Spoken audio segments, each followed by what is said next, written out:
We'll call the Town of Rome Plan Commission public hearing and regular meeting to order for Tuesday, April 12th, 2022 at 4 o'clock p.m. Item number 2 is a roll call. Start, am I right? Williams here. Baker. Bowman. Alverson. Weisinger. I was Janzak excused. Excuse, he's not feeling well today. Okay. Commissioner Janzak was excused. Also present is Town Administrator Jamie Gebert, Planning and Zoning Administrator Emily Zetis, and Town Attorney Nick Flanagan. Item number 3 is to certify the posting of the meeting. Emily? The agenda for the April 12th Plan Commission was posted at the following locations on March 25th. Rome Municipal Building at 8:41 a.m. Leicester Public Library of Rome, 9:01 a.m. Nakusa Port Edward State Bank, 8:58 a.m. It was emailed to the Wisconsin Daily Tribune at 9:45 a.m. Emailed to the town website at 10:43 a.m. and the legal notice was printed in Wisconsin Daily Tribune, March 29th and April 5th, 2022. Thank you. Item number 4 is to approve the agenda. Is there a motion? Motion to approve as presented. I'll second it. Motion by Jerry, seconded by Larry to approve the agenda as printed. Is there any other discussion? Hearing none, then all in favor say aye. Aye. Opposed? Motion carried. Item number 5 is the citizen comment portion of the agenda. Is there anyone in the audience that wants to speak to something that's not on the agenda? Okay, we have no cards? No cards. Okay. Then 5A is the commission will also take comment from the public on any agenda items as called by the chair, but not during the citizen comment portion. Please note that once the commission begins discussion on an agenda item, no further comment will be allowed from the public on that issue. The next section is no action contemplated except possible referral to a future agenda. Number 6, informational updates, recent correspondence, current events, and announcements. Does anybody have anything they'd like to bring forward? The only thing I will mention is this is Mr. Fergeen's last Plan Commission meeting. He won't be continuing with us after April 30th. So, and you have been a founding member of the Plan Commission. So, thank you for your service. We'll miss you.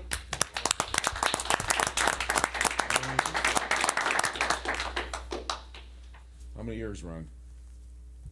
Well, planning commission, probably about 23, Wow. 25 for the town of Rome. Well, thank you for everything you've done. It's been appreciated. Item number 7 is to open a public hearing. 7A, consideration of a final plat for Sedge Village subdivision to be located on a 287.41 acre parcel owned by Wisconsin Dunes LLC, described as section 26, town 20 north, range 5 east, town of Rome, Adams County, Wisconsin. Parcel numbers 30-327, 3328, 3330, 3331, 3332, 3333, 3340, 3334, 3335, and 3339-0010. Emily? Well, I'll still take this. Oh, I'm sorry, okay. So we did 35 letters to property owners within 200 feet of this affected parcel. We did have a couple comments in the zoning administrator's report. First, that this final plat does reduce the acreage from 287.41 to 211.98. That is because outlot 1, which would have been the center portion of the 33 lots, would be retained by ownership by Wisconsin Dunes instead of being part of the plot. Excuse me, that's outlot 2. Staff did request for the width of the asphalt roads and cul-de-sacs. That is included in this document that you received tonight.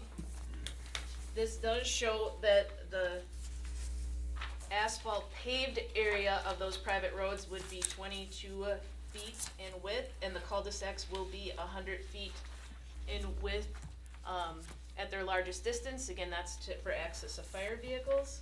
Additionally, tonight you would have received this document showing those 2 alternative evacuation exits.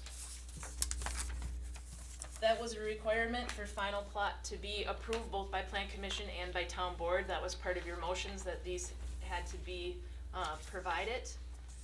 John Kastner from Bierbecker is also here this evening to answer questions, and I think that we would invite him up to the mic just to talk a little bit about this final plat. You do have one citizen comment also from a neighbor who did have 2 questions, and maybe we can ask those to Mr. Bierbecker while he's up at the podium. Good evening. Good evening. Is the red light on there? It is on.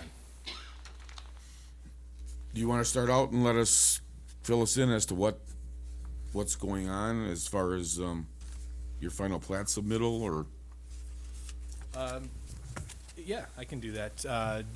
Jamie did a good job with kind of going through the preliminary plat came in front of commission here last month. There are 34 lots for the subdivision, outlot for the roadway, and it's kind of how it's broken up. The secondary access has 2 different alternates that we're working through right now. I believe the alternate B is probably going to be the one that will be finalized and we move forward with. Can we just clarify that there's no excavation route then listed on these maps? I mean, excavation, not Evacuate. evacuation, not excavation. Oh. Evacuation. On the plats. Emergency exit or entrance. Okay. I have a question for Jamie or Emily. In taking a look at those road widths, do you know how that might be consistent or inconsistent with, I think it was SB Homes comes to mind? Is that road width comparable? And I realize this just came in, so we probably haven't had this blessed by the fire chief yet. It has not been blessed by the fire chief yet. He and I, though, did have the conversation that it would have to be a minimum of 22 feet paved, not 22 feet road width and there's pavement within that. The pavement has to be a full 22 feet. And then the 100 feet in the cul-de-sacs, which is what's indicated on the documents that we received today. Perfect, thank you. And that 22-foot width is the same as the main drive into Sand Valley as well. The cul-de-sac, is that going to be just open in the middle? There's not going to be trees or anything in there? The way that it is right now, it is open. We have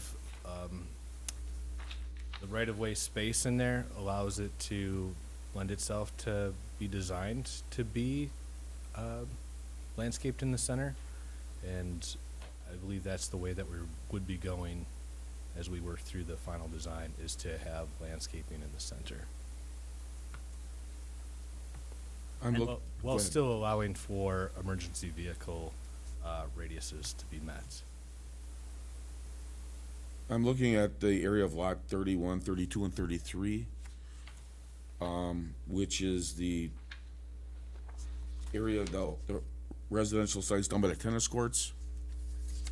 Correct. Is there is there a cul-de-sac or something down there as far as turning around if a fire vehicle would have to come down to one of those residences? I don't see one on the map that I'm looking at.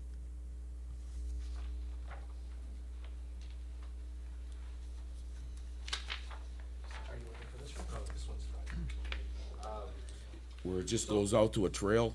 Yeah, so on the engineering drawings and then in our proposed drawings, there's actually an additional parking lot that we'll be connecting into. Okay. And the route will be able to go through the parking lots and then turn around. I see, okay. Mike, you mean here, like where it just ends? Yes, Okay. yep. So would that add a parking lot to just at the end of the road here? Correct. On the engineering plans, there's actually a turnaround area. There's an additional plan for another building over in that spot, and some additional tennis courts. I see the difference now. Okay.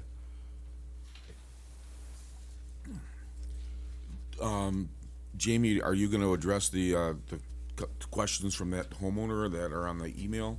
Or I can read them, or whatever you wanna do. If you would like to read them, that's fine. Okay. We have an email from a person asking several questions. Number one is, how many feet of green space will Sedge leave from the road on 16th Avenue to the back of the property lines of lots 4, 5, and 6? If you have an answer to that. For example, will Sedge leave, do not cut down the current mature pine trees for at least 20 feet from the back lot lines to the road on 16th Avenue? What I can say is, I think there are building envelopes that are in the middle of the lot where the residencies are gonna be built, and then typically, there's been a 40-foot grading easement, and then areas around that have had to have special grading. I would not anticipate that there would be trees that would be removed on that back south lot, or back lot line, Okay. on Archer Road or on 16th Street. The next question is, if the emergency vehicle access road is still not decided, I'd like to suggest that the road be located closer to the Lake Arrowhead Chalet. And then it says, for example, have the Sedge opening / approach of the access driveway to be located closer to lots 25, 24, and 23, which appear to be closer to the Lake Arrowhead Chalet driveway / approach opening. The two alternates are to be accessed off of Archer and not 16th. Okay.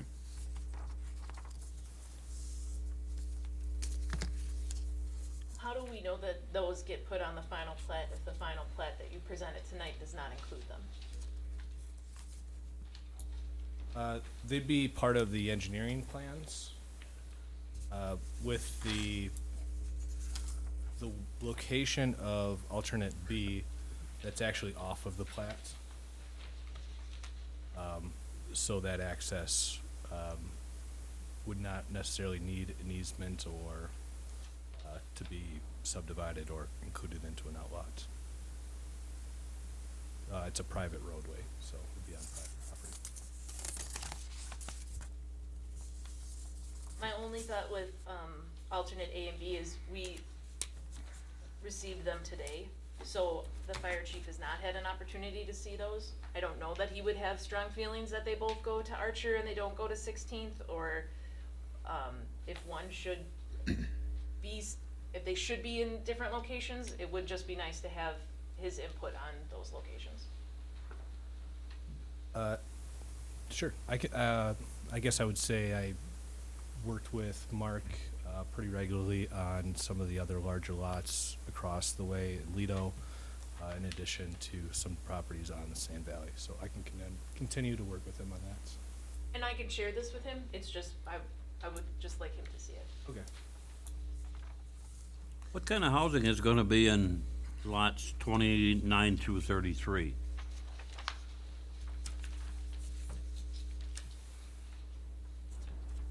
Or is that housing? Correct. Those are residents. It will be. Yep. How big are those lots? Those are 0.3 to 0.4 acre lots, roughly.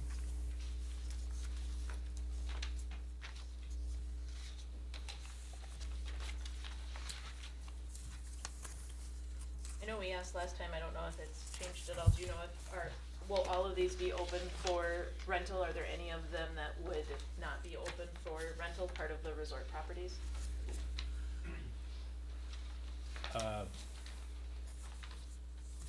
Without knowing who's purchasing the properties or what their plans are, I guess I can't answer that. I just don't know.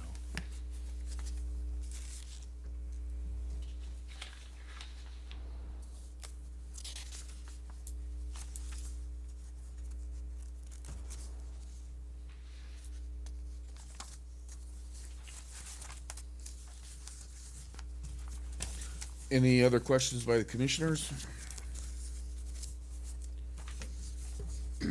Is there anybody in the audience that has any questions regarding this item on the agenda? Okay. Thank you, sir. Thank you. Item number 7B, consideration of a site plan of operation for Rome Country Meats and Deli LLC to be located at 264 Geneva Trail, also described as Lot 1 of Certified Survey Map 5205, Section 8, Town 20 North, Range 6 East, Alpine Village Subdivision, Town of Rome, Adams County, Wisconsin, with a property identification number of 030-01136-0596. There were 4 notice letters sent to properties within 100 feet of this property. There was no comments received prior to the meeting. We did include 3 items within the zoning report, that any trash containers are commercially contracted, either through a commercial hauler or a private owner, and that those refuge containers are kept on site and screened from neighbors on the property and the roadway, and that that area is kept clean, that there's no outdoor storage on the property, other than a grill or limited lawn furniture for customers, and no outdoor storage would be allowed in winter, and no fire pits on the property for outdoor burning except for grills be allowed. And Jeff Trott and the other ownership of Rome Country Meats and Deli is here tonight for any additional questions. Sir, you want to step up?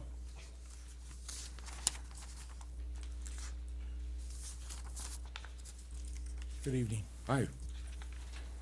Welcome to the community. Well, thank you very much. We're excited about the opportunity moving forward. You want to just explain a little bit about what your plans are? Yeah, we are going to be opening up a meat market and a deli. The products that we'll be selling will be, beef, chicken, pork, seafood, cheeses, deli meats, spices, sauces, anything that would go along the lines of that. We will not be a killing floor. We'll purchase in what the industry calls box meat. They won't even be quarters or halves, so they'll be large pieces of meat, which we'll then trim up, cut into steaks, whatever the case may be that we need to do, and sell them to the public. So we're geared more towards a high-end meat market with, very top-quality products. We have some building pictures that I think were submitted, the color pictures. Correct. Is there anything that you want to add regarding that at all? At this point, not really. I guess with this being new to us as far as putting up a building, we weren't quite sure to the extent of detail that we needed to go to. Okay. And if we need to go further, we can definitely do that at this point. I do know that our plumbing and electrical drawings are in the process of being drafted up by an engineer, and we should have those momentarily within the next week or two. Nick? I have a couple questions regarding the site plan, and kind of, things that are referenced in your plan of operation. For the site plan, can you tell us where the outdoor seating area and grilling areas are going to be? Well, I'm not really quite sure where that information came from. We are not planning on having any outdoor seating. Okay.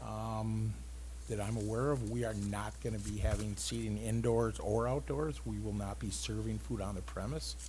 They'll have to purchase their food and take it, off premise. Okay. As far as grilling, I mean, we may have, right now there's some talks with doing a Mad Dog and Merrill Midwest Grilling Show there where they It's come booked. in. It is booked, yes, it is. Don't get And, worried. What, in the parking lot area, that would probably be on the north side of the building, is probably where, if we were to do any, have, a brat fry or something along that line, most likely on the north side of the building. Okay. And then just to confirm, it's not indicated here, but I'll assume, I just wanna confirm it. You have gravel, indicated, it looks like to the east of the building? Correct. Is the area, to the north of the building, is that all a paved parking lot? That will all be paved. Yeah, that'll be blacktop. Thank you. And I think I did outdoor seating because there's a green space area that would be part of it's noted as green space. And if there was brat fries that were hosted there, I would assume somebody might sit. Yeah, I guess at this point, we haven't, planned anything for that. I mean, is that something that if we were to do that, I mean, are we just okay with putting out a couple, picnic tables, that kind of stuff, or? As long as they're kept orderly and then not stored outside in the winter, if Sure. that's what we would indicate on their conditional use permit. But then no outdoor, with our other establishments in Rome Town Center, we haven't allowed any outdoor, fire pits, not to say that it would be, but if you have a green space and it makes sense you're grilling, that those wouldn't be outdoor fire pits. We've done fire tables for some of the other businesses, but not fire pits, because of our high fire risk. Sure. The only other thing Jeff and I had talked about was, in Rome Town Center, we're building a downtown. Some of the buildings, that front facade has more of a stone. This does have a front porch to it. We did talk if there's a potential at some point that there could be, that front area could have other accent pieces that would just, bring it to a slightly higher standard, since this is our central business district. Not that the colors are within our guidelines, but having that front piece just dressed up. And he did have, from our first drawing, he did have the front porch added to this one. Are you looking to do a 12-month operation there? We'll be open year-round, yes.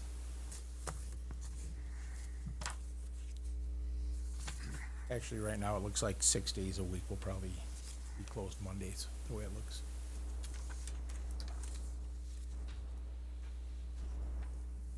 Any other questions from the commissioners? Is there anybody in the audience that wishes to speak regarding this agenda item? Okay, thank you, sir. Let me find my paper. 7C, consideration of a site plan / plan of operation for Bison Trading LLC to be located at 285 Geneva Trail, also described as southeast 1/4, southwest 1/4, section 8, town 20 north, range 6 east, lot 1 and 2, certified survey map 6172, town of Rome, Adams County, Wisconsin, with a property identification numbers of 030-01136-0601 and 030-01136-0602. Jamie. There were also 4 notice letters sent to affected properties within 200 feet of this parcel. There is some site plans that were included in the packet. I apologize, we also have some updated site plans, but the plans that were included in the packet do show the location of buildings 1, 2, and 3 that would, from our first building, and some additional signage that would be on this parcel.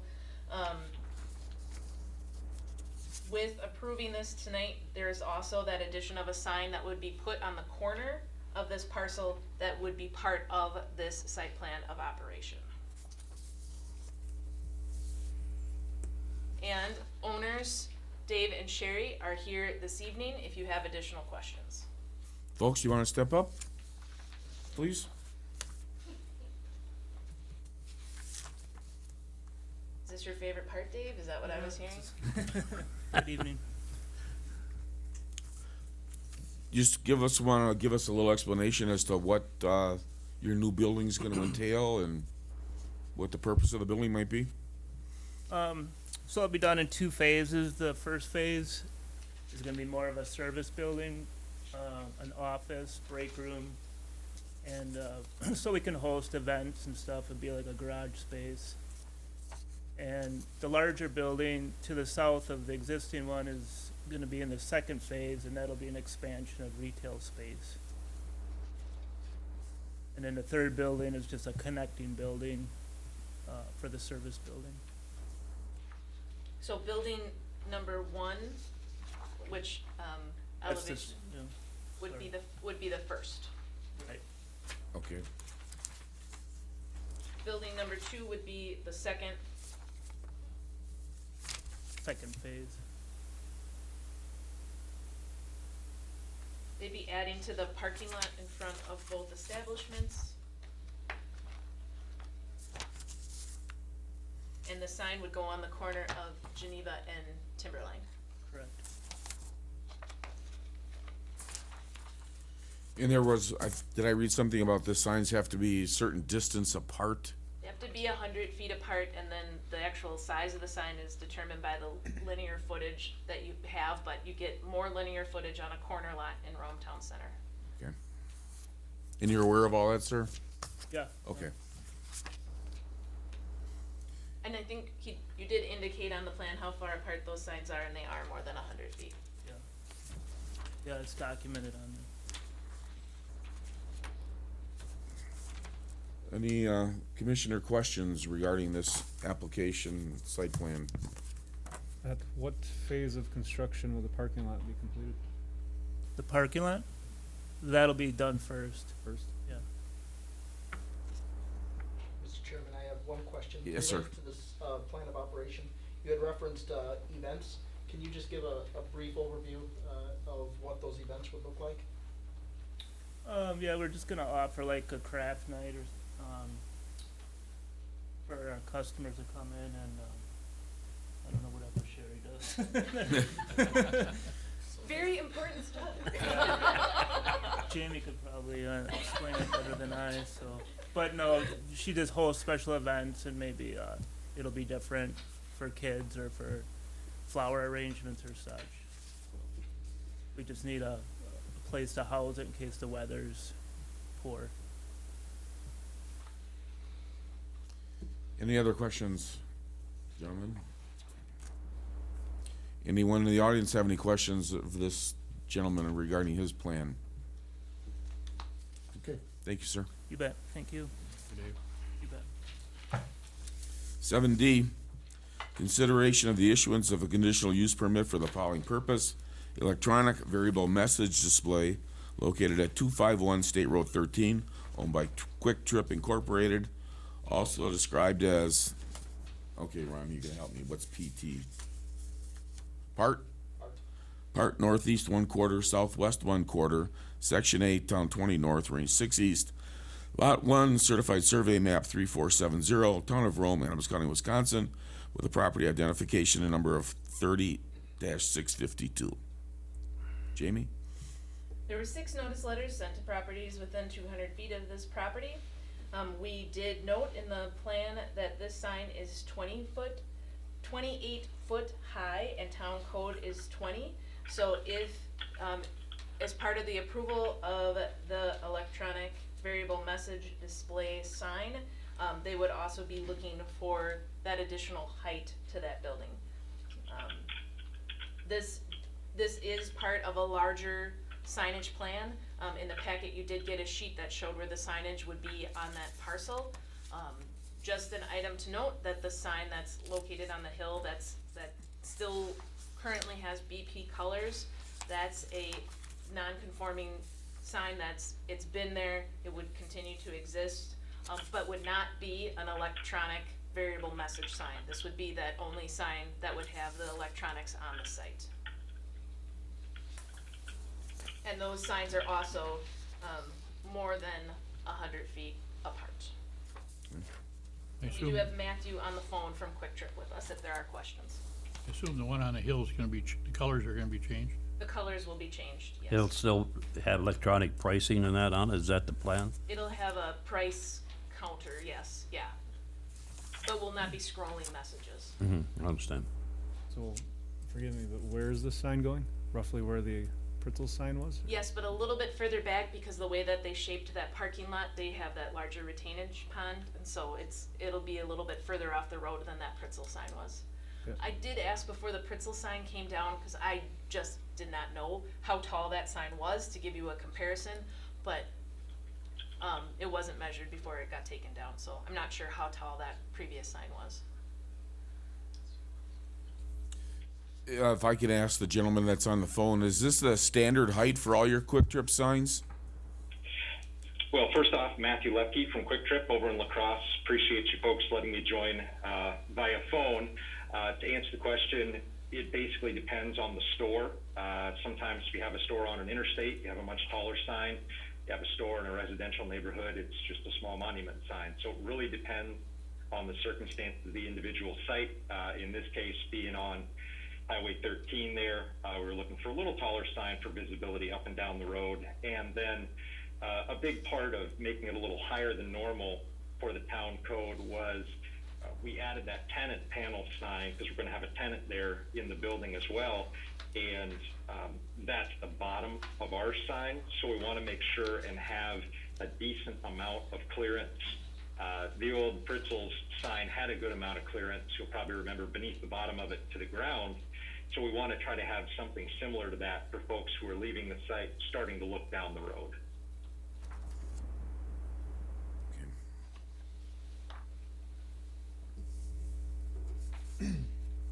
So the sign construction itself is 28 feet high, right? But at what elevation on the site is that based on? Because the Pritzl sign was, what, probably 3-4 feet below the parking lot grade, the base of it? It was in the middle of the retention pond. Yes, it was lower. Where this has been, again, this would be behind that retention pond, and that's been leveled off, yeah. Okay, so it is leveled off, right? So it's 28 feet above that level. Yes. Yes, the post will not be put into that retention pond no, it'll be level. So it's 28 feet high off the level ground there. Yes. Yep. On this sign, I don't recall it, but is there any room for community notifications or anything on your sign? I don't believe there is there? We didn't do anything like that specifically. We have done that in other places. I know we have a store up in Michigan, up in the UP right now, where we added something like that for the community college and a couple other local things. You know, that's certainly something we're open to. Again, just want to make sure we've got enough room under the bottom of the sign so that folks pulling out can see down the road, especially since it's a highway. You know, if the light's green, people will be coming pretty quickly. Just want to make sure we maintain enough room underneath it, but that's certainly something we're open to. Are those signs designed so they can have add-ons put onto them? Yes. So, for example, in the sign plan, there should be something labeled sign 06 and then sign 07. I don't know if that's how you got it in your packet or if that was in another document for the sign plan, but at any rate, basically where it says Karuba Coffee on there, that's the electronic message sign. And then right below that, we were going to have a 2-foot tall tenant sign. So we could certainly add something else below the tenant sign there, you know, that could point to something in the community.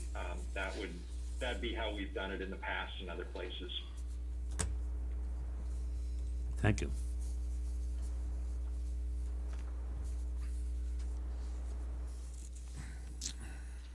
I assume that meets the state's or the DOT's vision, triangle vision for that corner? Yes, we're far enough back. Yep. Okay. Good question.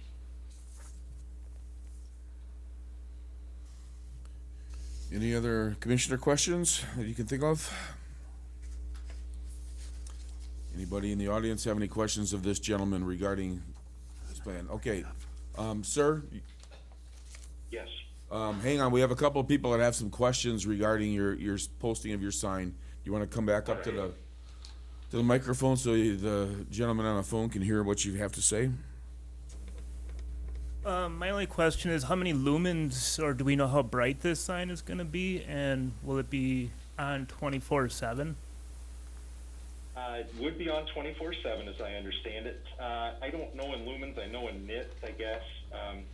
If you know your electrics better than I do, you could convert, but basically the best answer I can give you is these signs are pre-programmed to only display light 0.2 of a foot candle brighter than whatever the light is around it. So if it's a sunny day, the sign would be 0.2 of a foot candle brighter than the sunny light around us.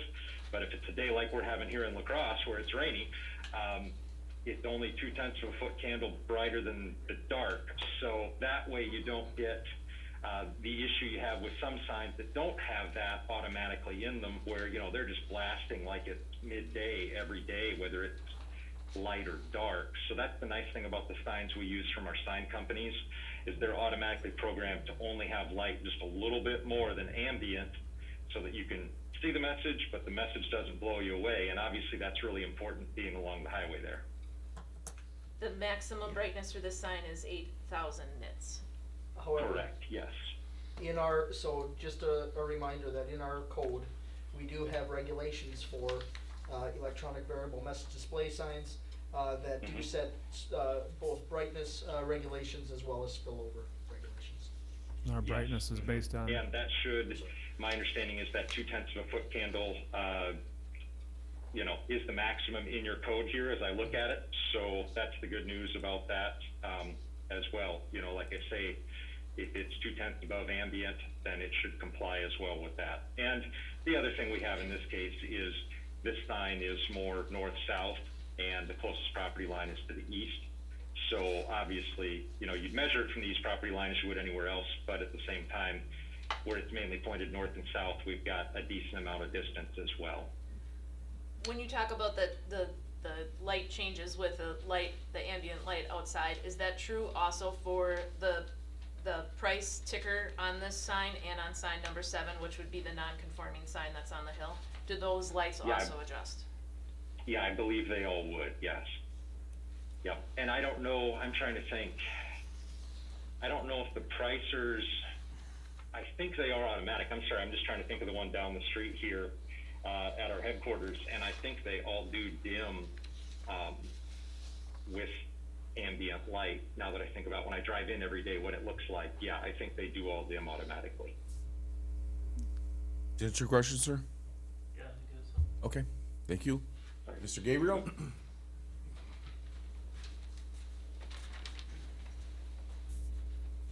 Name is Tom Gabriel, 1032 East Queensway. Can we jump to the light up on the hill once, the non-conforming light? That will also be tempered due to the light conditions we just heard you say, is that correct? Yes. Okay, I happen to be the mini golf course just to the south. Okay, sure, yeah. Just to the south of you. So if you, with the 28-foot high sign on 13 that you're proposing now, does Quick Trip really need another sign just over 100 some feet away? That's also 30 some feet high up in the air. We're gonna have 2 gleaming Quick Trip signs right on that same corner. That's one question. The other question is, how many square feet is this sign that is illuminated? Okay, do we need both signs? I guess the trading post traditionally had, at least, it had 2 gas signs and the trading post sign, so it had 3. So we took out the one there kind of at the, the north-northwest corner, I guess, by the trees there by the parking lot. So we'd only have the 2, so we are taking out 1. As for do we need it, I know when I look at Google Maps, for example, and you're looking at, okay, where can people see what's up ahead? Having the one on the rise there on the south side by yours, I think does give people a good view of what's ahead, which doesn't necessarily hurt since there's also an intersection up ahead, so it kind of gets their attention, but doesn't distract them because obviously it's not right there at the intersection. As for size of the signs, square footage, let's see, the total square footage of the one on the rise, so where the non-conforming sign is right now, 123.75 square feet. 36 of that is the Quick Trip sign at the top there, and then 87 3/4 of the square feet are where the price signs are, the unleaded and the diesel. And then for the new sign that would replace the trading post sign, that one is a total of 134 square feet and a half, I should say 134 and a half, counting the Quick Trip sign at the top, the fuel prices, the electronic sign, and the tenant sign below that. Okay, then you've answered my question. The other comment will be directed to the board in front of me. Okay. Under your regulations for certain zoning districts, 360-126, section C talks about B1 and B2 districts. I believe that property is a B1 district. We did touch on that, The height limit is not to exceed 20 feet or 6 feet above the peak of the building, whichever is less. For single tenant, the square footage is supposed to be 40 square feet, and for multiple tenant, it's supposed to be 60 square feet. And that is under item number 2 and item number 3 of that code. What they're proposing, I don't care either way, but we're really going much larger than what your zoning regulations allow for. And if you guys approve this for Quick Trip, is the next place gonna come in, and we're gonna have a bunch of billboards down Highway 13, because we are limiting them already for the square footage of the signs. That I don't think anybody in the town of Rome wants to see Highway 13 smacked with 120 square foot signs in future businesses that develop along the street. It's quite larger than what the zoning regulations call for at this time. Thank you. Thank you. Too bad you gotta compete with a hailstorm, Tom. Anyone else in the audience? Okay, commissioners, any other questions? I have one, if I may ask one, if you don't have any. If you do, I'll answer it first. No, and certainly, I'll go. ask mine. Would that be okay? Yep, go ahead. All right, great. How many square feet and how tall is the Alpine Village sign? Without looking at the plan, I couldn't tell you. Sure, okay, because I know it's a pretty good size from this well down the road there. Yep. Any other questions from anyone? Tom's got his hand up. Tom? But if we're gonna compare the Rome business sign on Highway 13, that's also grandfathered in like the sign on the hill. These new ordinances were put together after the sign on the hill was put up and after the Rome Town Center, Rome Business Park sign was put up. So to use that as a comparison, that's, you know, we can compare the one on the hill to the one there, which are both grandfathered in. I personally would love the one on the hill gone because it shines onto my course, but it's grandfathered in. I can't do anything about it. I understand that. But to compare the Rome Town Center sign to the new Quick Trip sign, I guess I don't feel is an accurate comparison because the other one is grandfathered in. We're operating on today's zoning regulations that are current in the town of Rome. Thank you.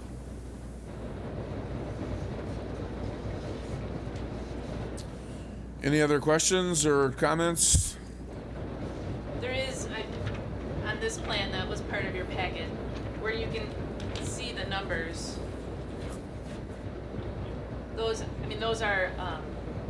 aren't signs that require a conditional use permit, but just as the overall, so it will say Quick Trip in the peak. Has to be less than 40 square feet, or around 40 square feet. And it will say Quick Trip on the canopy that's been installed. I mean, as an overall sign plan, I know we're talking about that. What needs approval is the electronic message variable sign, but it will say Quick Trip on the building and on the canopy also. Is sign number 5, is that gonna be like a monument sign? It's just just an entry sign, like Quick Trip here. It's a very small sign that's ground mounted. Yeah, it's only 4.5 square feet. It's 1.5 feet high by 3 feet wide. Literally, we have it on our sign plan. It's just saying Quick Trip entrance. Okay, thank you. Yep. Any other questions or comments? Okay, thank you. Certainly. 7E, consideration of the issuance of a conditional use permit for the following purpose. The short-term rental at the property located at 291 Penhurst Way, owned by Antonio and Leah Lockett, also described as Lot 3 of York addition to Lake Camelot, southwest 1/4, southeast 1/4, section 10, town 20 north, range 6 east, town of Rome, Adams County, Wisconsin, parcel number of 30-6948. Jamie? So there were 13 notice letters that were sent to properties within 200 feet of this property. Wow.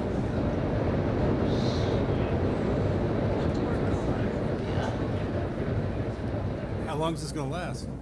Hopefully. Not We're much just waiting longer. for the hailstorm to just die down a little. Is there any severe? So I was just checking. There's Yeah. nothing saying seek shelter yet, but we got a couple more minutes of this. Okay. If we do need to seek shelter, we'll go into the kitchen area of town hall, to the interior room. Most interesting planning Let's commission. recess though for a little bit, because it's very hard to hear what's going on. Okay. Let's take a break.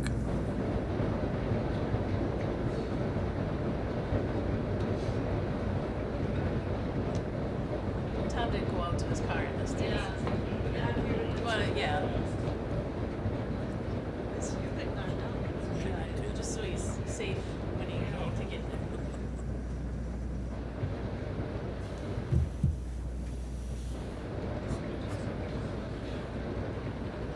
Red spot right there. Yeah, it's right where the red is. Or the blue. Went right over us. Think of all the body shop work that's happening out there. Said we'll see how good those sheet metal is on these cars nowadays. And did you pull up the weather advisory? How big is it? How big are they saying? This one cell that's passing over us is, Just left. It's quietening down now, so. maybe it'll just turn to rain now. Couple minutes. It's not even phased. Looks like it snowed out there. Okay. So there were 13 notice letters sent to properties within 200 feet of this affected property. Again, we do not prorate short-term rental licenses, so this license will go until June 30th, 2022, and there'd be a new license year, July 1, 2022, provided all other items were completed and this property was licensed in this license year. So I did include a memo in the packet from the fire chief on fire inspection. The egress windows in the basement of this property are not large enough to have occupancy, to have sleeping occupancy in the basement. That does take down the recommended occupancy for this property. So it would have a max occupancy of 6 and a max vehicles of 4, again, to be parked on hard surfaces. And tonight joining us is Leah Lockett from the property. Leah? Good You wanna- evening. Good evening. You want to just kind of let us know what your plans are for the property? Sure. My husband Tony and I bought the property in June of last year, and we pretty much used it ourselves all summer and fall. Our intent is a vacation home for ourselves. We live in Illinois, but I grew up in Iola, Wisconsin. We just enjoy the Wisconsin and lakes and country, and so we plan to use it for ourselves, and then we also plan to, if approved, do short-term rental when we're not using it, year-round. Okay, couple things, I guess. Are you aware that we require a manager for the property within a 25-mile radius of the property? I was not, no. Okay, But it's fine, because my parents live in Stevens Point, so I think, should that cut Yeah, close enough? it's our, Pushing it. Okay, have to be available 24/7. okay. are you gonna offer anything in regards to the waterfront, your short-term rental people, if, They can, we have, space available if they wanted to park their boat. If they wanted to park a pontoon boat or a fishing boat, there's enough room, for them to it looks park like there. there's a little bit of a beach, something? Yeah, on we have a the, little beach. We also bought the lot next door as well, but there's no, house on it. It's Mhm. just a empty lot. So we have quite a lot of shoreline, but then yes, a little beach area. Okay. Commissioners, questions, comments? Well, I don't see any way that we can pass anything on this until you come up with a manager within 25 miles of the facility. Just a comment that, so that requirement has been imposed on your findings of fact as a condition to the approval. So you could potentially approve it. They would have to have a property owner within 25, or a property manager within 25 miles and that information on file with the town before they could Oh, okay. rent the property. Where they receive their license. Yeah, okay. So you can just, you could approve it. It could be a condition on your approval. They would have to meet that condition before they could begin with renting the property. Any other questions or comments? Yeah, and you're okay with the 6 occupancy? You're not gonna try to, work on the basement to get the Well- egress windows? I'm confused because the one egress window in the basement bedroom is big enough, cause the fire chief or whoever inspected had us clear away the bed, so that, cause we had like a bunk bed up against the wall, and it wasn't, I guess it's 3 feet or something away from that egress window. So I don't understand why that basement bedroom is not acceptable. The basement area has smaller egress windows, like 2 next to the fireplace and then 1 down on the other end. But in the bedroom, it's a big egress window. So I'm confused as why that isn't okay. So there's a bedroom and there's a rec room in the basement. The egress window in the bedroom is allowable, but that room is only 13 by 10. So that's taken into overall square footage. But the large rec room area, that's a large room, 38 by 22. No one could be sleeping in there because there's no egress, and so that takes the occupancy number down. Occupancy will always be based on available square footage or available bathrooms, and then we take whichever is less. Okay, so that's fine then. Though I do have a question.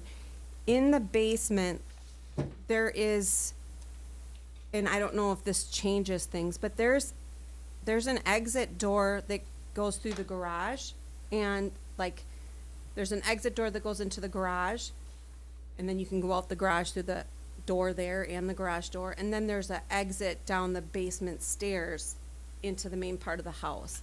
So if that's the case, would you need the egress windows if there's 2 exits out of the basement? So I'm gonna rely on the fire chief, and he sent a separate email to say it's not allowed. So I would assume he knows the fire code and he's been at the property, so. Okay, but That's other based than on that, the I'm record. fine with the 6-person occupancy, that's fine.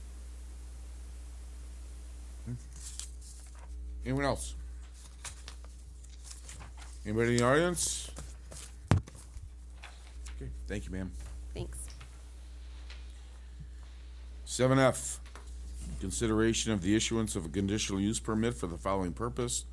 Short-term rental at the property located at 1492 Rain Dance Trail, owned by Christy and Jason Weimer, also described as Lot 4 of Running Bear addition to Lake Arrowhead, southwest 1/4, northwest 1/4, section 13, town 20 north, range 5 east, town of Rome, Adams County, Wisconsin, parcel number 30-4113. Jamie?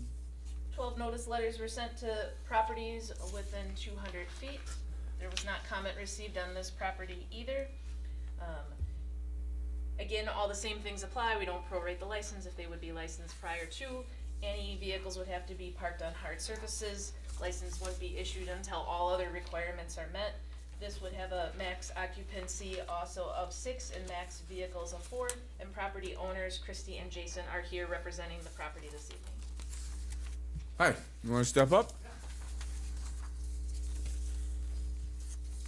Good evening. Hi, what would you like to tell us about your property? Yeah, so we really enjoy the area and decided to purchase up here. We live down in Grafton area near Milwaukee. And figured we would open it up to a short-term rental when we're not using it. So a similar question, you're aware of the property manager requirements? We have that in place. Yep, absolutely. I assume you've looked over all the regulations that are required of you and you're comfortable with that stuff. Absolutely, yes. Yeah, it's been great communication with Jamie and team and everything, so we have everything, I think everything that we need. I didn't pay him for that plug. Hey,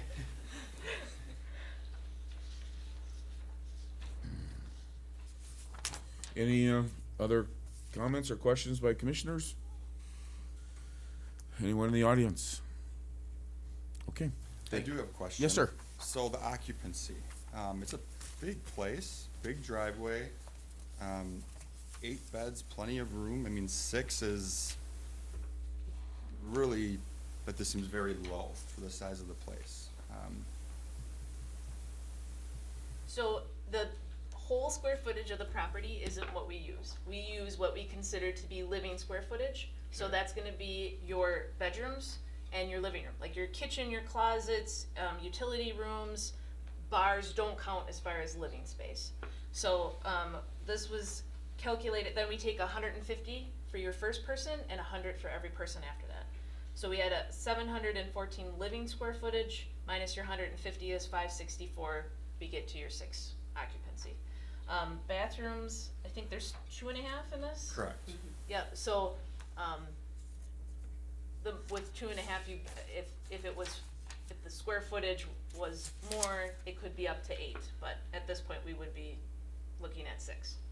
You're So taking in consideration the finished Lower rec rec room room? as living space? Yep, and I think that's 315 square feet, 21 by 15. No, it's 750-ish, if I recall. It's got the 2, it's an L, They're not taking the bar. Not taking the wet bar. that whole area. Oh, you're That's just not taking the living living room space. space. Okay.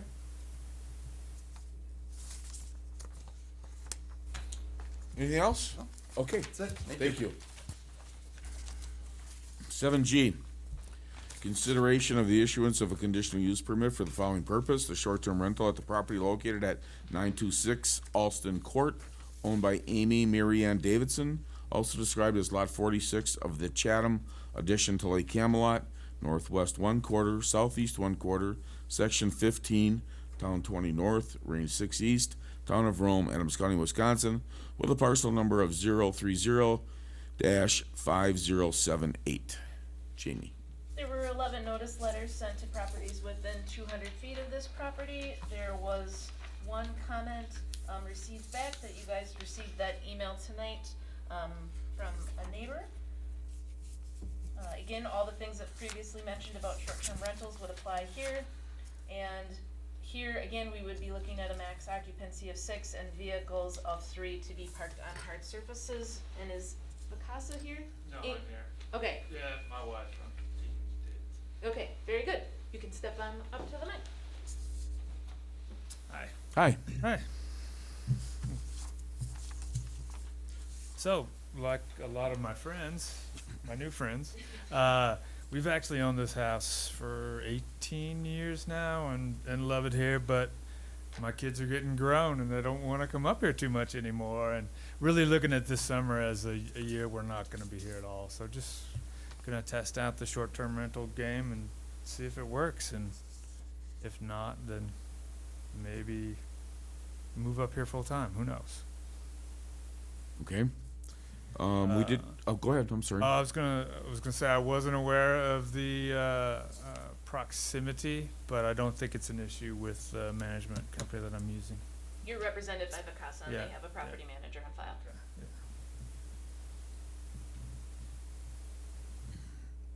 One of the issues that a person brought up in an email regarding the property,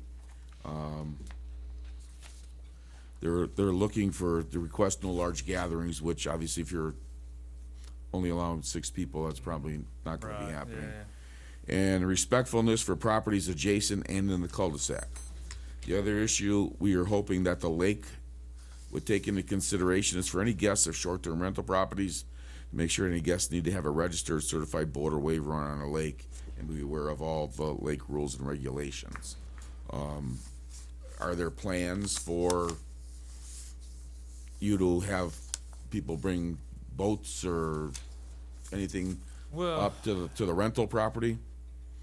No plans, but hey, it's a house on a lake, so yeah, there's probably gonna be somebody staying there that brings a boat. I do have a boat dock, right? And I'll leave that in the water. But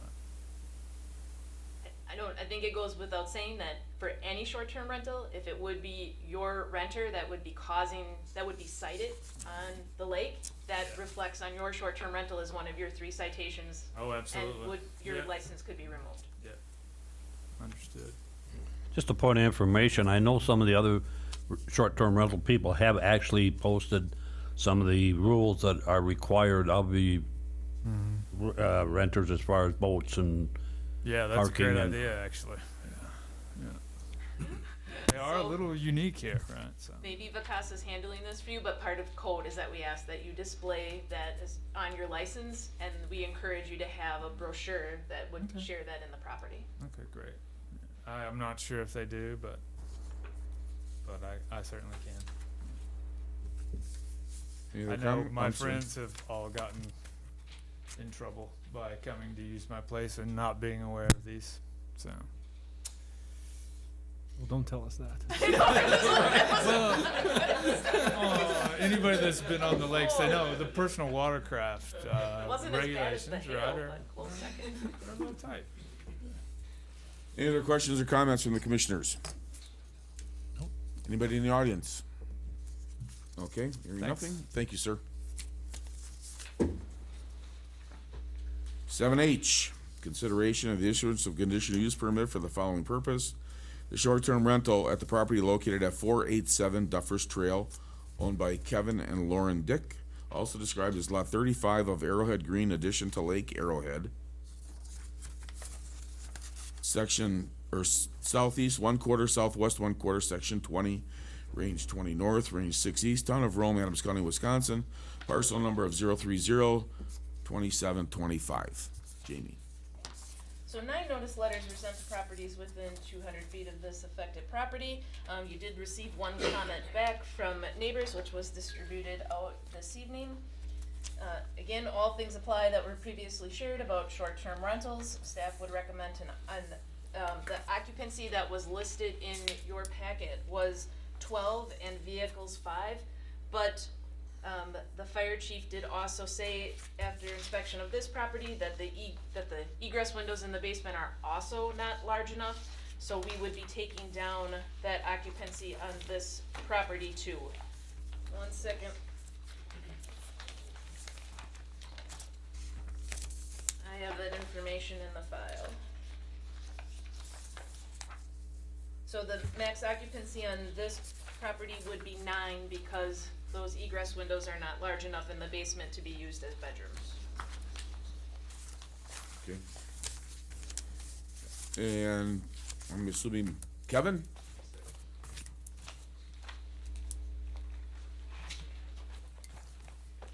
Good evening. Hi. Thanks for having me tonight, and Jamie, thank you for the help. She has been wonderful. Mark has been really helpful as well. So, similar to what folks have said tonight, I got introduced to the area when I married my wife. Her family's been coming up here for 25 years. They have a house on Fairway Trail where they've retired, and they're still up here. So, similar for us, I think the short-term rental market right now kind of allows us to buy our retirement home a little bit early and spend as much time up here as possible. And we're just looking forward to being up here and spending our weekends and renting it on the weekends we're not here. So we're aware of the egressable window issue. We've been trying to get someone to come out and expand it, and people here are just so busy. I got an email from a contractor who said he's booked for the next 2 years. So it's kind of been the challenge, but it's in the plan. And until then, we'll certainly abide by the 9. Okay. And we do, sorry to interrupt, sir, but we That's did okay. have the similar conversation. We found 3 property managers locally, kind of interviewing them.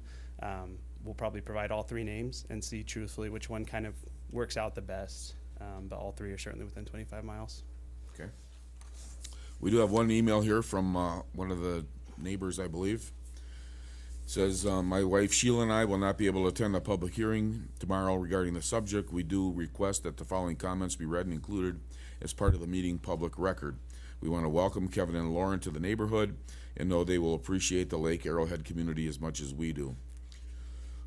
We understand you will be using your home for short-term rentals, and we are here to help you out in any way. I am sure your tenants will enjoy the golf course view, serenity, and solitude as much as we have in the past 9 years. Looking forward to meeting you, Brian and Sheila. Kiss. I Thank don't you. have an address for them, no. I do have one question, and that's more, for Jamie. Do we have, the ability to load into, host compliance multiple property managers, or do we require, typically, I think we require a property manager? There will only be able to have one 24-hour number. If you want that to be you and you dispatch who you want it to be, that could be your choice, but there can only be one 24-hour number. Right, but if it's him, is he within the 25 miles? No. Yeah, so that's not gonna work. We would need one number on file within the 25 miles so we can dispatch. Yeah, and there's a primary who I'm really excited about using. She hasn't done this before, Okay. and so maybe we just do that, and if that becomes an issue, we'll move to like a more formal, experienced property manager. Okay. I'd like to give her a chance, though. Jamie, I have a question for you. If he gets a contractor, which Lord knows is tough right now, but if he can get the building or the windows changed, can he change that, or does he have to come back to us again to get that changed? He has to come back. Actually, we've done that once already. You'll experience two next month, but where people have done work to expand their occupancy, it comes back through Plan Commission. It's not a public hearing, it's an agenda item, so there's not charged an additional fee, but it has to be approved by Plan Commission. Mind asking them who they used when they come? Any other questions, comments, commissioners? Anyone in the audience? Thank you, sir. Thank you. Item number 8 is to close the public hearing. Is there a motion? I'll make a motion, we close the public hearing. Motion by Larry, second by Ron. To close the hearing, is there any other discussion? Hearing nothing, then all in favor say aye. Aye. Opposed? Motion carried. Item number 9, or the next section is discuss and possible action on the following items. Number 9, discussion and possible action regarding the mini meeting minutes from Tuesday, March 8th, 2022. Second. Motion by Ron, second by Jeff to approve the minutes from March 8th. Is there any other discussion? Hearing none, then all in favor say aye. Aye. Opposed? Motion carried. Item number 10, discussion and possible recommendation to the town board, consideration of proposed planned unit development project plan amendment relating to property owned by Wisconsin Dunes LLC, Sand Valley Golf Course, convert existing Sand Valley Clubhouse building and adjoining property into a condominium. Jamie? So, this was an agenda item in January. It's returning tonight because there were items that were missing in that conversation. I did include in the administrator's report those bullet points of the items that we had included in January and an update on those. So there were updated documents that were part of the packet, including the condo docs that were not previously provided. We do have representation here tonight. I can invite him up to the podium. He is the attorney from Carlson. Black, O'Callaghan, Thank you. Come on up. All right.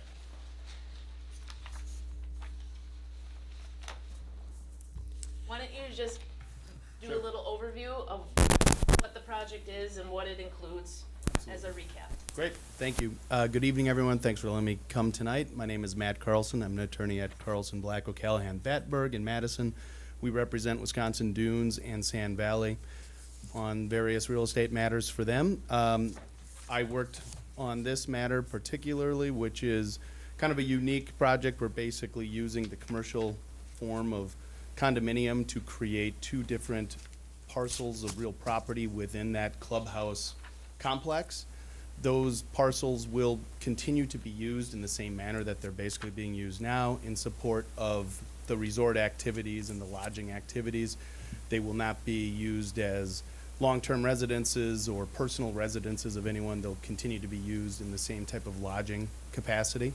The intent and purpose of doing what we're doing, which is basically dividing off the clubhouse parcel as you can imagine it from in terms of not the parking area, but just kind of the area abutting the roadway, kind of wrapping around the outside of the building. We're doing a certified survey map to divide that off as a legal parcel and then subjecting that to the condominium form of ownership under Chapter 703. There'll be 3 units total. Unit 1 is basically all of the property. the outdoor areas, the building itself, the indoor areas of the building, except for 2 units on the upper floor, 1 unit, Unit 2, second, which will be ultimately conveyed to an investor group and then leased back to the club for operations and lodging, similar to what we've done with some of the other lodging facilities at the overall property. There will be a 3rd unit, which would be potentially available to have the same type of structure applied in the future. But again, kind of emphasizing, we're not creating a residential condominium structure where there'll be multiple people, so to speak, living, residing as their residences within the clubhouse building. It's again just using it as a manner to create separate conveyable real estate interests that will then be leased back and used by the club. So that's the overview. Mr. Chairman? Certainly. I have a Nick? couple questions, just to try to reconcile some of the condominium document provisions and the proposed planned unit development plan. So you're very specific in what you're looking to amend the plan to, as far as how many units and that. I did see in the condominium documents, thank you for sending that over, that there is a section, Article 3, actually, that talks about separation of units, merger of units, and most specifically for my question would be the creating new condominiums out of units. I understand, and I think that was helpful that you gave the introduction that you did, but can you just speak to how that reconciles with what you're asking us to amend the project plan to? Those are standard Chapter 703 condominium provisions, which are not intended in a sense, as we stand here today, or even think about how that clubhouse building is going to be used to create condos within condos within condos. Obviously not really the intent. The property itself doesn't really allow itself for that type of a usage, but I understand the question. I mean, those are kind of classic standard types of condominium provisions, so I think they are ones that I include in all my condominium documents, but again, I don't think, given kind of the nature of the property we're talking about, they will likely come into play. Of course, it's possible unit boundaries could be adjusted between the 2 upstairs units, but I don't think there's really an intent that there would be additional units created. Okay, and yes. I mean, but I great felt like question, It was so, yep. It was very standard. I've seen that before in condominium documents. I just wanted to make sure that that was, that you understood that what we'd be basing the decision on Is specifically that. Understood. If, I guess, the point would be if, because of how specific it was written into that overall PUD plan, if we were to desire in the future to say, let's add 2 more units at the clubhouse, which again isn't really the plan or anticipated course of action, we would need to come back in, obviously. Understood entirely. Can we just go over one more time, what is Unit 1, Unit 2, and Unit 3? Sure. So Unit 1, think of it as, in essence, all of the real property, except for what we carve out for Unit 2 and Unit 3. So what I mean by that is, condominium forms of ownership typically involve units, fee simple owned parcels, and then items which are common elements or commonly owned parts of the property. This condominium is intended really to be how we've done a number of commercial condominiums, which is to eliminate and really not include the traditional types of commercial or common elements of the site. So instead what we've done is Unit 1 is basically what you would think of as the clubhouse building, the grounds and areas of the CSM lot around the clubhouse building itself, the first floor area where the pro shop is, the bar, the restaurant area, the other ancillary spaces within the building, all part of Unit 1, which will remain in the ownership and operation of the club. The rooftop area, the air rights above it, the dirt below it, in essence, all of the real property itself will be Unit 1. So the way we've drafted the condominium documents is Unit 2 is kind of the floating box of a kind of a traditional residential type of unit where you have a floating box of air on the second floor, and that's what Unit 3 is as well. But the structural portions and elements of the building, those are all incorporated within Unit 1 itself. Tap that mic, it'll stop doing that. Oh, sorry. Wrong tab. Hail? Need hail on it? There you Okay, go. There we go, sorry. So would unit 1, unit 2, and unit 3 potentially all have different ownership? It's possible. Condominium is, under the act, it's a form of ownership, it's not a type of use. So it's absolutely possible that there could be separate owners, but again, from an operational perspective, it's gonna be part of the club's typical resort offerings and activities, as it has been. So I guess a follow-up question, if it's gonna be all owned by the resort and there's not, Well, it won't be though, because Unit 2 and Unit 3 can be conveyed to third parties and owned by third parties. And then they can elect, and they will in this case, to be leasing them back, as they've done with some of the other lodging facilities at the overall site. Not the SV homes, I'm talking more about kind of the 8-unit, multi-unit types of facilities that are there and part of the club resort operations. but unit 2 and unit 3 are not specific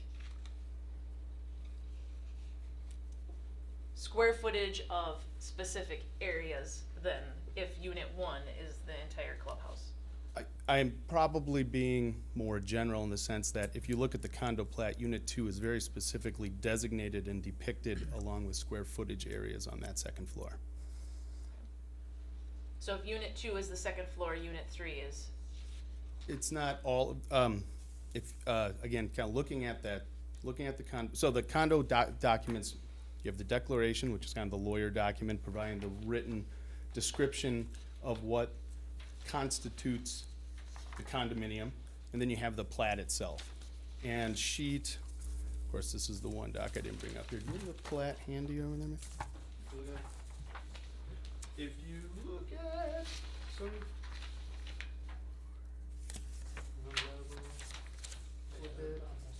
thank you. Upper level building plan sheet 4. It shows the delineation between units 2 and 3 up on that second floor of the building.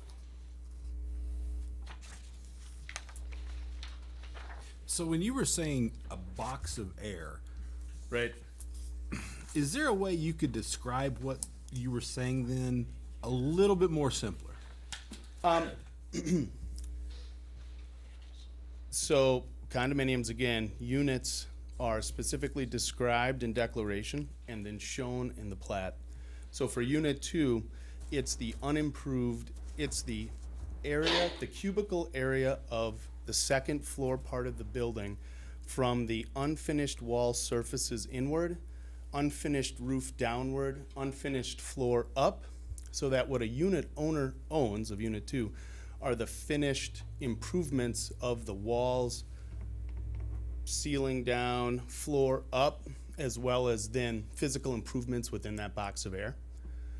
So that is what, and this is, condominiums are a little wonky, chapter 703 under the. It obviously sounds like Yeah. you're really overcomplicating describing like an apartment building, right? Am I following this? Like the unit 1 includes the wall, but the person can come in and paint if they want. Sure, absolutely. Okay. It took me a while. Yeah, well, it is the nature of the beast with condominiums, so. Well, I have a major concern on this whole project.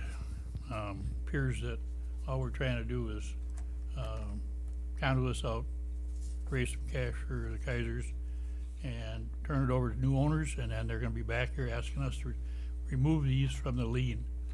That clubhouse is the only high-value piece of property or real estate on that property that's worth anything.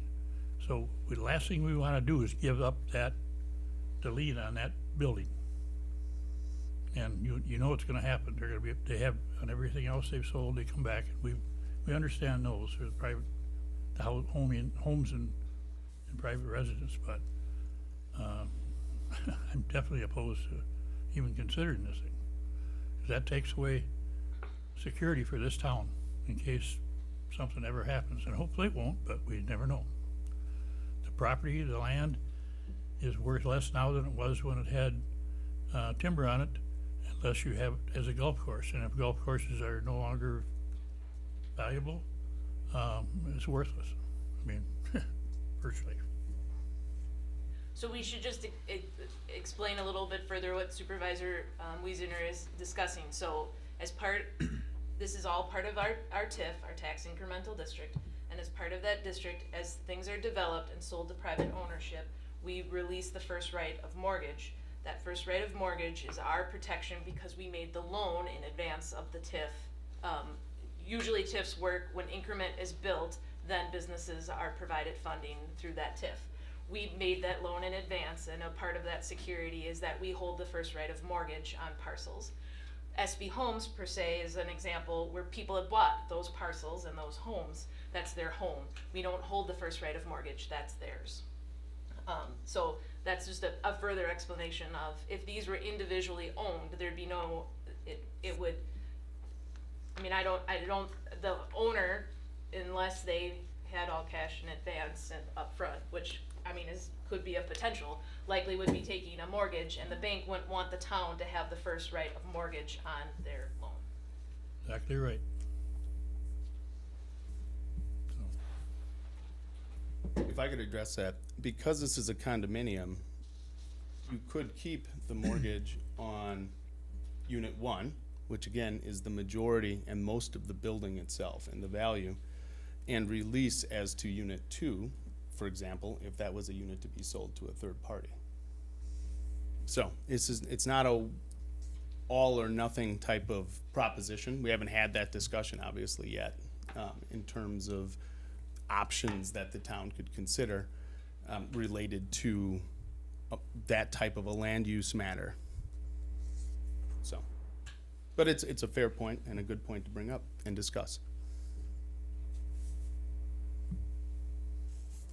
I wanna make sure that the town is protected on this tip. You know, I was part of building that, constructing that original documents and so forth, and last thing we wanna do is give up first rate on that clubhouse. It is the largest, the clubhouse is the largest value out there. I mean, it's the largest building, right? It would. It's worth more than the land is unless you have it as a golf course. You But could for, also see some complications if you owned a golf course without a clubhouse. Just, Exactly right too. I don't remember any of the language in the agreement from back then anymore, but as far as this request and the responsibility of the plan commission, this is probably good to go at this point. Sand Valley has to come back and ask explicitly for the lien to be released, correct? yes, and that goes Now through town board. town board. So, completely understand your perspective, and I also agree with it, but I don't know that we have any grounds to I guess that's up to our attorney. ask for further questions here related to that. Your decision is one of a project plan amendment. That's what they're asking for. You tabled it because there was Questions, yes. questions that were outstanding. If you were satisfied with, at this point, what you were looking for as far as information and questions that you had, I believe this is then a recommendation to the town board to amend the project plan.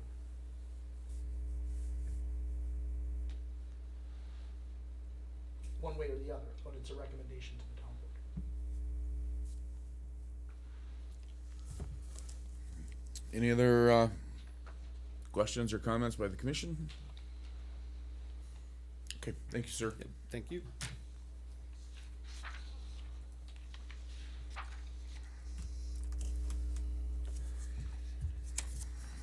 What's the pleasure?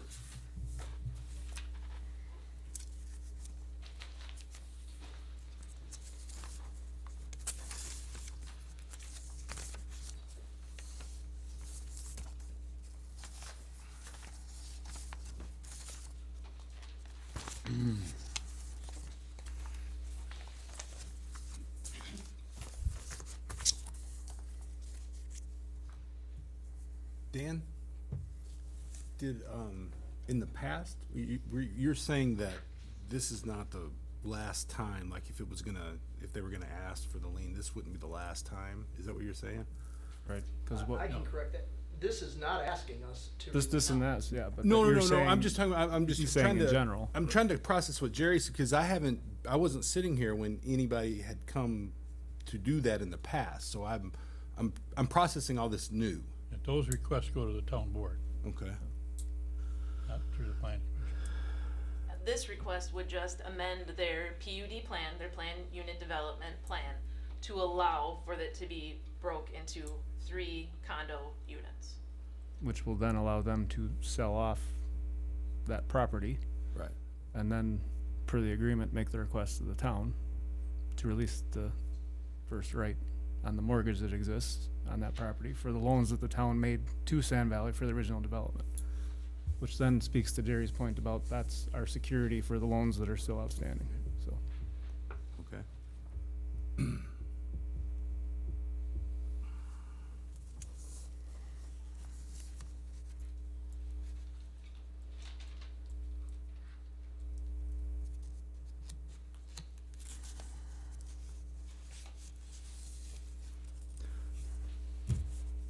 I'd prefer that we have a conversation with Mr. Kaiser about this particular issue directly, Yeah, before we make any decision here. Nobody's told us why they're doing this, what's their motive behind it. Could you address them? Well, I mean, you're obviously always welcome to speak with Mr.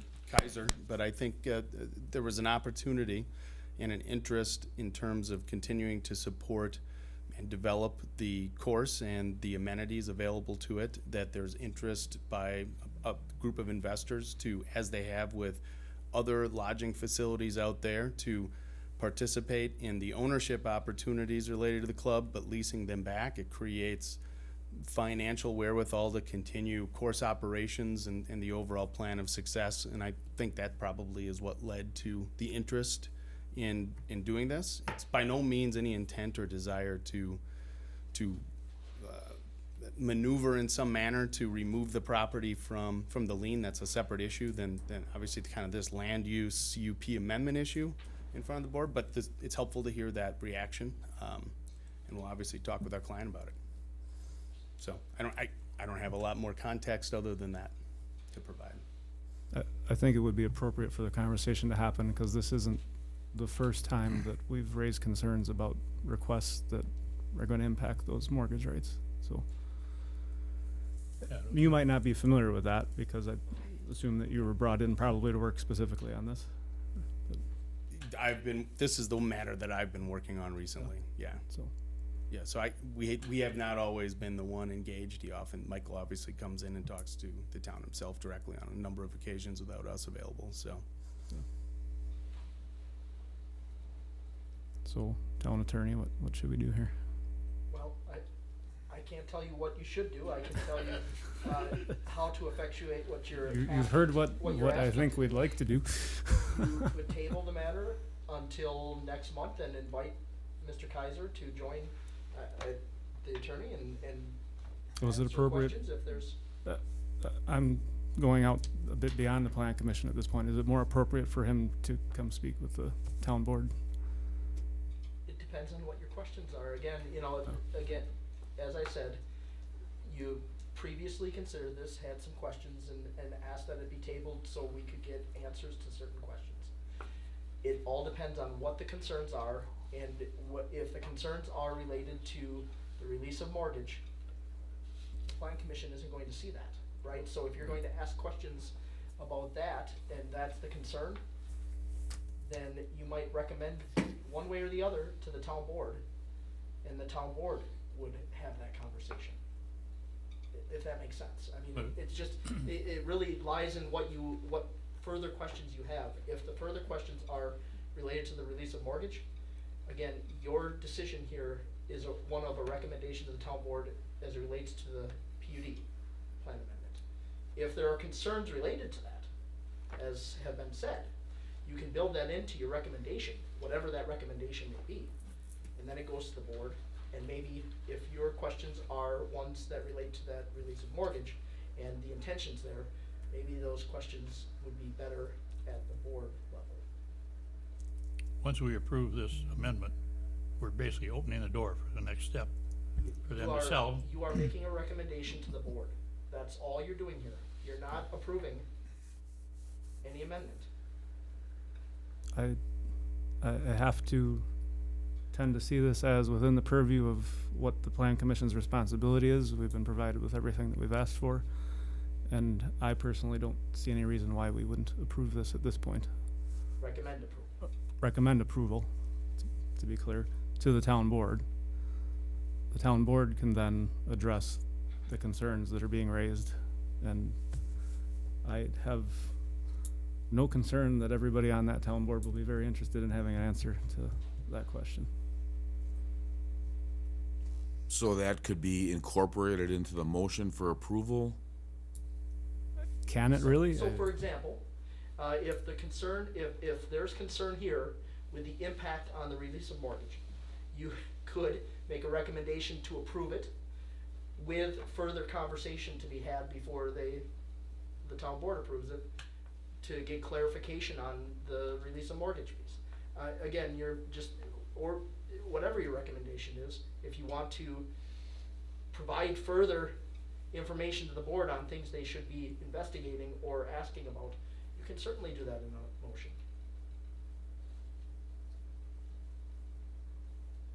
This would go to town board on Tuesday instead of Thursday, because of the annual meeting. But if that was included as part of the motion, potentially maybe we could ask that we would get something in writing for Tuesday for that meeting that would provide some explanation as far as that release of mortgage item. And that could be shared at the meeting.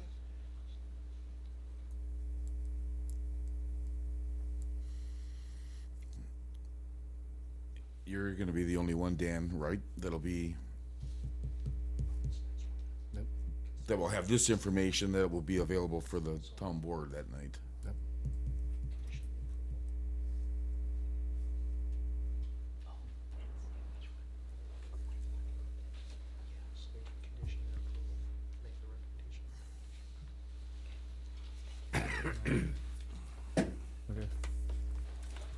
I'm gonna make a motion that we recommend to the town board the approval of the PUD project plan for the property owned by Wisconsin Dunes LLC to convert the clubhouse building and adjoining property into a condominium.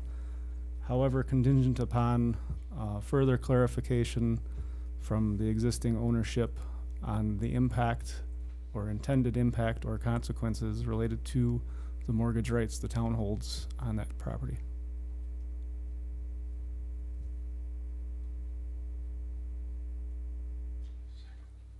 I'll second the motion.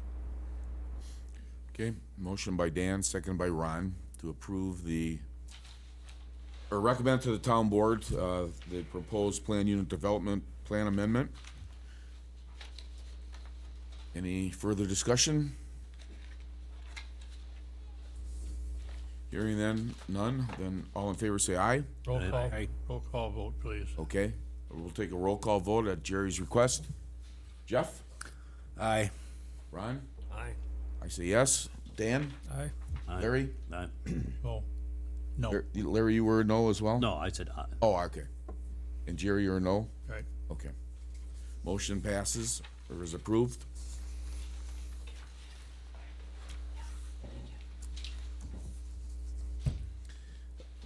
Item number 11, discussion and possible recommendation to the town board, consideration of a final plot for Sedge Village subdivision to be located on, there was a different number of acreage, correct? Are we amending that acreage, or are we going with what's? You should say what's on the agenda. Okay. Yes.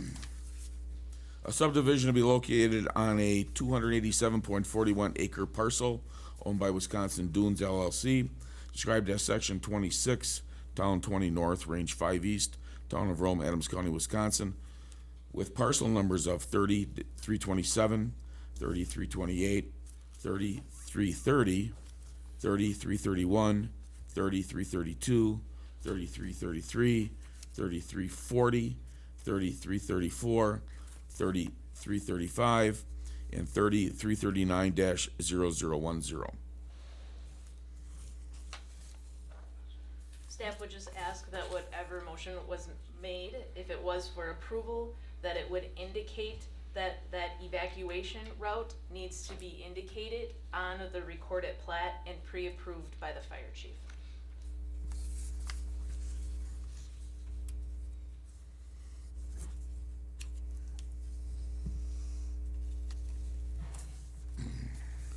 I'll make a motion to recommend to the town board the final plat of Sedge Village with the addition of the two emergency exit roads, on the final plat, With approval by the fire chief. after approved by the fire chief. Thank you. Second. Motion made, second. Motion by Larry, second by Jeff to approve to recommend to the town board the final plot approval for Sedge Village. Is there any other discussion? I do. I have a question. Weren't they going to just select one evacuation route? They're doing both of them? Yep. Okay. As far as I understand, There's, it's two. well, there's two on the map. I thought there were Alternate A, options. alternate B. Correct. There was actually only gonna be one. We're choosing between those two, sorry. Yeah, there would be a selection, so that, but then an evacuation route would be clearly indicated on the final plat with approval of the chief. Okay. I'll amend my motion too. Or Okay. Second, sorry. Thank you. Motion by Larry, second by Jeff to approve this. Any other discussion? Hearing none, then all in favor say aye. Aye. Opposed? Motion carried. Item number 12, discussion of possible recommendation of the town board, consideration of a site plan of operation for Rome Country Meats and Deli LLC to be located at 264 Geneva Trail. Excuse me. Also described as Lot 1 of Certified Survey Map 5205, Section 8, Town 20 North, Range 6 East, Alpine Village Subdivision, Town of Rome, Adams County, Wisconsin, with a property identification number of 030-01136-0596. I'll make a motion that we recommend the town board approve the site plan and plan of operation for Rome Country Meats and Deli. Second.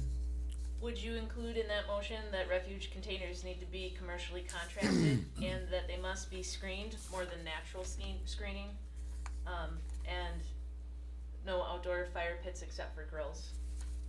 And also include findings of fact. Thank you. Yes to both of So you're those. gonna amend your motion to I that, amend my motion Jerry? to include all. Amend my second. Okay. Motion by Dan, second by Jerry to approve that with the amendment. Any other discussion? Hearing none, then all in favor say aye. Aye. Opposed? Motion carried. Excuse me. Item number 13, discussion of possible recommendation to the town board, consideration of a site plan of operation for Bison Trading LLC to be located at 285 Geneva Trail, also described as southeast 1/4, southwest 1/4, section 8, town 20 north, range 6 east, lot 1 and 2, certified survey map 6172, town of Rome, Adams County, Wisconsin, with the property identification numbers of 030-01136-0601 and 030-01136-0602. I'll make a motion to recommend to the town board, the site plan of operation for Bison Trading LLC. Second. Motion by Ron, second by Jerry to approve the site plan and plan of operation for Bison Trading LLC. Is there any other discussion? Including the findings of fact? Including the findings of fact? Again, term indefinite as they are on all of our findings of fact, unless otherwise noted.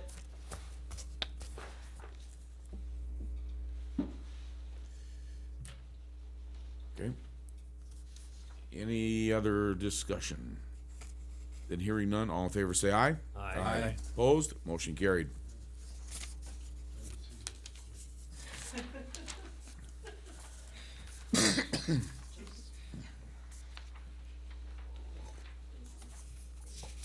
Item number 14. You want me to wait? Nope, you're good. Discussion and possible action, consideration of the issuance of a conditional use permit for the following purpose: electronic variable message sign located at 251 State Road 13, owned by Quick Trip Incorporated, also described as part northeast 1/4, southwest 1/4, section 8, town 20 north, range 6 east, lot 1, certified survey map 3470, town of Rome, Adams County, Wisconsin, property identification number of 30-652.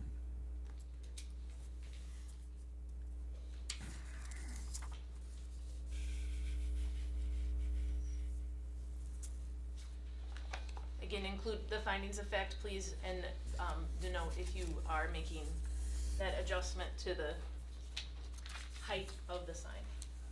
Is the gentleman still on the phone? Matthew, still with I us? am, yeah. Is there, so, given that there's concerns over the size of this sign above and beyond our current ordinance, the sign on the hill, I mean, do we really need to have the sign on the hill? I get that it's a grandfathered in structure, et cetera, but this is gonna be a pretty large sign, and we're a 45-mile-an-hour limit road. If you're coming from the south, that would be the least visibility you would have, and I think you'd still have some significant visibility to know that there's a Quip Trip and what the gas prices are, et cetera. Yeah, it's a tough question in the sense that, you know, for any kind of convenience store, gas station, you always want as much visibility as you can get. And especially if there's something that's already grandfathered in, we'd certainly like to keep it. At the same time, I don't want keeping that to just scuttle everything else. But yeah, we would prefer to keep it, just because, like I say, if it is grandfathered in, you generally don't want to get rid of those things, because as we know, once those go away, they don't come back. So. Yeah, I mean, I guess I'm looking at it from the perspective of we've got two north-south facing signs, right? I guess I'd understand if one was east-west, et cetera, but. Yeah, and it's kind of an odd site since, you know, the original one there in the northwest corner was kind of buried up against the trees. I mean, it faced the intersection, but, you know, it was in kind of a weird spot. No, I understand what you're saying about them both being north-south. You know, I think part of it may be also the reason we proposed two is the one up on the hill is a little closer to the property line. You know, the new one I've got on my plan as being 14 feet off the property line, and looks like 93 feet 8 inches from the center line of Highway 13. So, you know, you're a pretty good distance off the center line of the road. So I think that's also a little bit of a consideration for site distance coming down the road.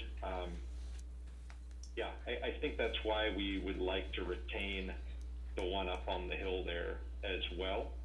Just because I don't know that we would be able to put the new one, you know, as close to the property line and as close to the road as the one on the hill already is.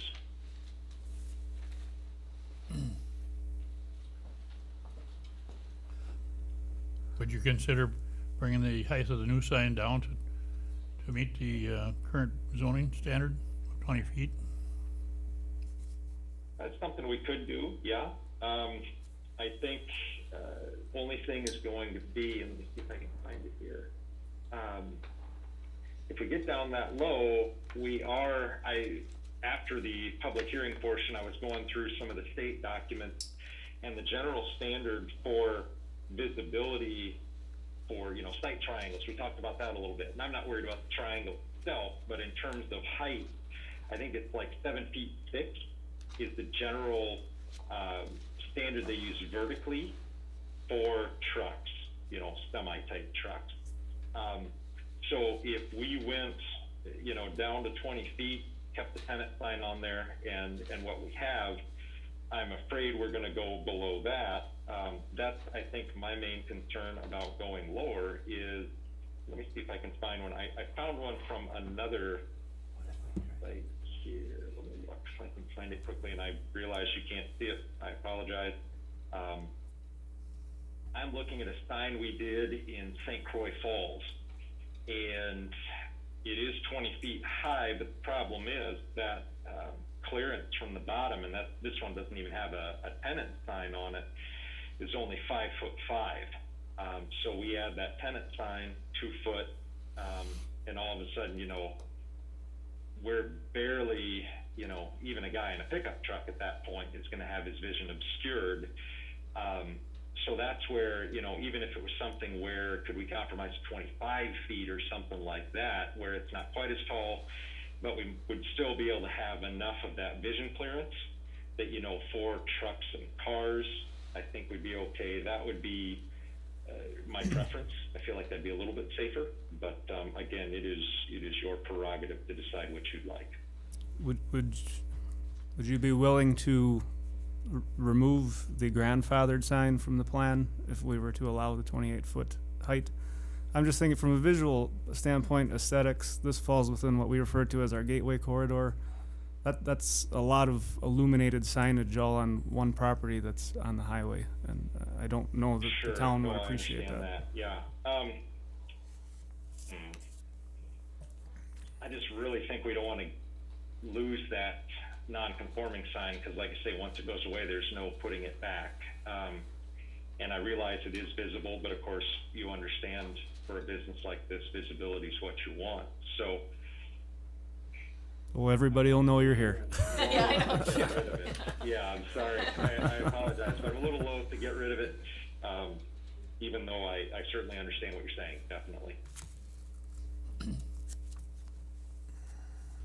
So you're not willing to trade the 28-foot for the sign on the hill, that's what you're saying? Yeah, the only problem is, like I say, that the 28-foot sign is so much farther off the road. When I look at the plan here, you know, it looks like, let's see. Sorry, I'm just trying to look at the site plan to see if I can get a good idea. I don't know if about you're- 8 feet from Yeah, it looks the same. Yeah, you're right. I guess now I look at it, it's not terribly far. I keep thinking of the off-premises sign as being right on the property line, you know, and let's see here. This map isn't very good for doing topographical work, but I have to think that Yeah. there's probably a couple 100,000 feet. I mean, probably, what, 3,000 feet back, you can probably see that sign from where it's at. If you have software up in which you could do that, you could take a look at the line of sight, but I can't from this piece of paper. Yeah, I don't have any, you know, an auto turn or anything like that up right now. I'm just looking at the Google Maps photo, looking where the old trading post sign was, looking at the hill there, and my concern is that, you know, being farther south with this new sign, you know, so we've got plenty of sight triangle at the intersection. My concern is that the hill, depending how far south you are, is going to start eclipsing the new sign, you know, versus the one up on the hill there, a guy can see pretty well, but the new one I'm a little concerned would get eclipsed by the hill since it's coming south. So that again is why I'm a little concerned about giving up the one on the hill there, because it is much more visible with the hill in the way there. You know, the trading post sign, I mean, looking at Google Maps here, you could really only, depending how far away you were, you could see the top of the sign, and then you could see, it looks like maybe the top one, maybe top two of what they offered there, but you couldn't see the whole sign. So that's where I'm a little leery of giving up the one on the hill, since it has the guaranteed visibility, you know what I mean? And rather than putting up some enormous, you know, high-rise sign like they do at, you know, a truck stop or something like that, we don't want to do that. So I don't think I'd be comfortable giving him basically 2 non-conforming signs. Right? I mean, that's what we're doing. Yeah, that's what we're They're being asking asked to do here. Should be one or the other. Yeah, I'm not comfortable with that at all.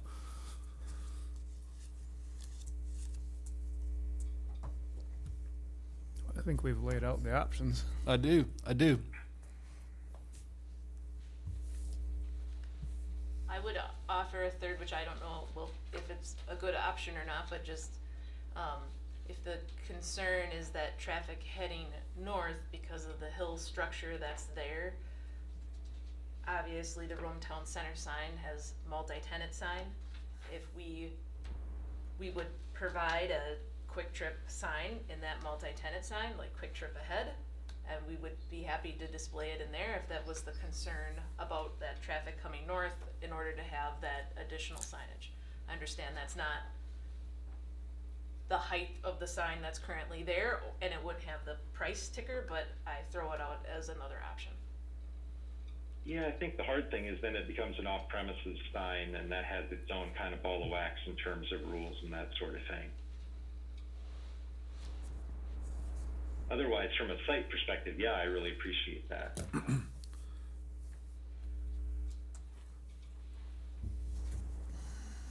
Well, do we just vote it down, or do we say table it, come back within the ordinances?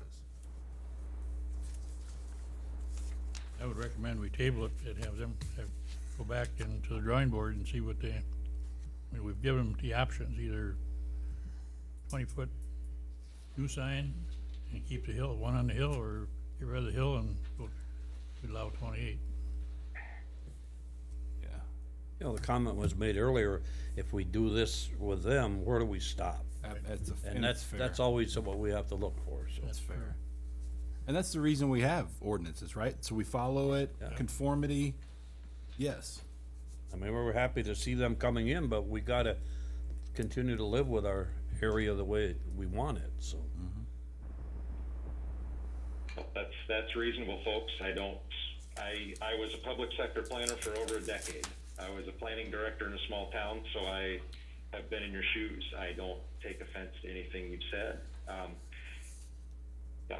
And I appreciate your willingness to table rather than just flatly deny. I appreciate that as well.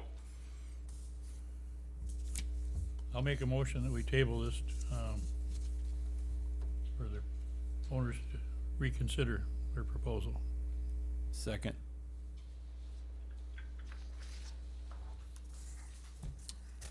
Okay, any other discussion on tabling this item to a future agenda? So if it is tabled to a future agenda, that's, the earliest would be May 10th, because that's the second Tuesday in May. I know that Quick Trip has grand opening plans for mid-May, so just, I also want to be clear with Matthew, then the BP sign has to stay as is, because it's a non-conforming, like it can't be taken down, because if it's taken down, then that non-conforming piece ceased to away. exist. Yeah. And the new sign couldn't be installed for opening. The signs on the building could be, because that's not, I mean, that's business district signage. So the one in the peak, and the ones on the canopies.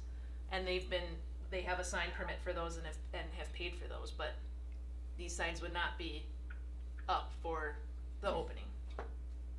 Yeah, that's a good point. Isn't there a meeting on the first Thursday of May? That's getting it pretty tight, though. Yeah, well, yeah. You said second? Oh, second Tuesday of May would be the next plan commission. Oh, you're talking plan, Yeah, because it would have to come back to plan, yeah. You're talking plan commission, Yeah, now that you say that, maybe I would be smarter just to say, we'll keep the non-conforming sign and we'll make the other one 20, and that keeps us on track, because you're right, otherwise that really drags it out. Yeah, so how about,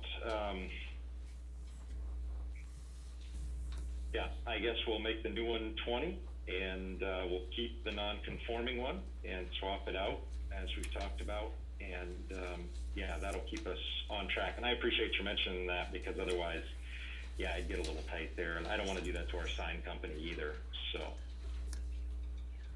Can it be 20 and conform with DOT visibility standards? I believe so, because I believe DOT standards only apply for the vision triangle itself rather than on the private lot. I mean, obviously the triangle encompasses part of a private lot, but I think we're far enough south there that I don't think it would implicate the triangle, at least from my looking at the standards. And if you, I don't, I'm not sure if the potential tenant has been totally secured, but and I don't know if it's part of their lease agreement that tenant sign would be on that monument sign.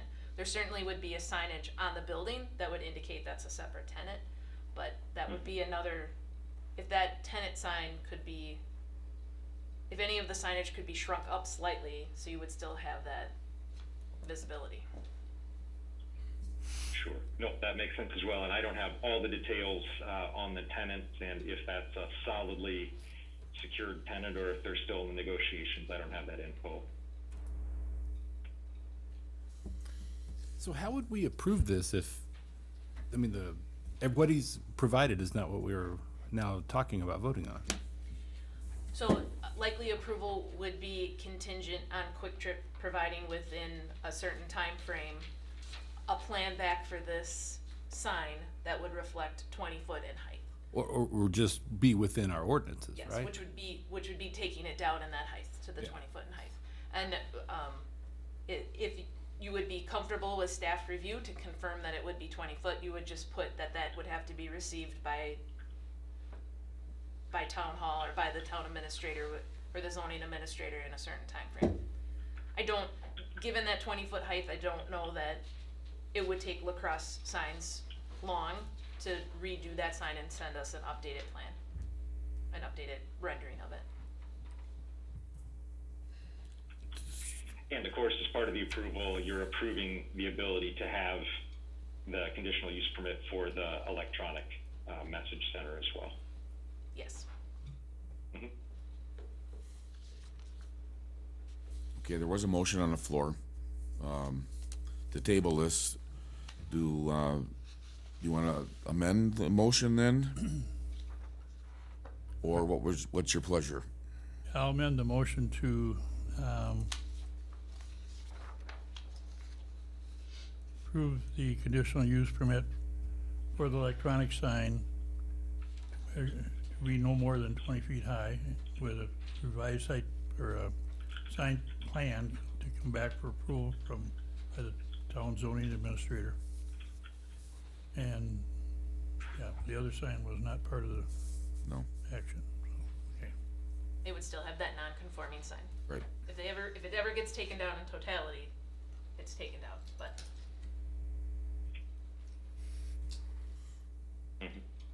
I'll second the motion. Is there any other discussion then? Hearing none, then all in favor say aye. Aye. Opposed? Motion carried. Thank you, everyone. Thanks for your patience. Hey, no problem. Have a good evening. You I'm too. glad my car didn't get hit by hail because it just got hit by hail a month ago, so it would have been yet another round. Thank you, man. Yeah, we're all concerned of what our cars look like when we get out there. I know. I've been there recently, so I appreciate it. Hopefully you dodged the damage. Have a good evening, everyone. You too. Thank you. Thank you. Item number 15 is discussion of possible action, consideration of the issuance of a conditional use permit for the following purpose: the short-term rental at the property located at 291 Penhurst Way, owned by Antonio and Leah Lockett, also described as Lot 3 of York addition to Lake Camelot, southwest 1/4, southeast 1/4, section 10, 20 north, range 6 east, town of Rome, Adams County, Wisconsin, parcel number of 30-6948. I'll make a motion to approve the short-term rental for 291 Penhurst Way, including the findings of fact, with a maximum occupancy of 6, maximum vehicles of 4 to be parked on a hard surface only, term to be indefinite so long as the rental license is maintained, and a property manager within 25 miles on file with the town. Second. Motion by Dan, second by Jerry, to approve this conditional use permit. Is there any other discussion? Hearing none, then all in favor say aye. Aye. Opposed? Motion carried. Item number 16, discussion of possible action, consideration of the issuance of a conditional use permit for the following purpose: the short-term rental at the property located at 1492 Rain Dance Trail, owned by Christy and Jason Weimer, also described as Lot 4 of Running Bear Addition to Lake Arrowhead, southwest 1/4, northwest 1/4, section 13, town 20 north, range 5 east, town of Rome, Adams County, Wisconsin, parcel number of 30-4113. I'll make a motion to approve the conditional, or to recommend approval of the conditional use permit at 1492 Rain Dance Trail. That includes the findings of fact for an indefinite term with, I got the wrong occupancy in front of me, sorry. 6, with maximum occupancy of 6 and 4 vehicles parked on hard surface, that includes a property manager within 25 miles of the property. Second. Term? Term indefinitely? With an indefinite term, sorry, I thought I said that. Oh, I'm sorry.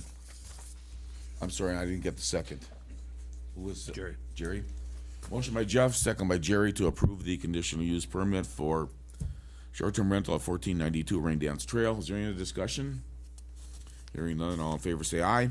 Aye. Opposed? Motion carried. Excuse me. Item number 17, discussion of possible action, consideration of the issuance of a conditional use permit for the following purpose.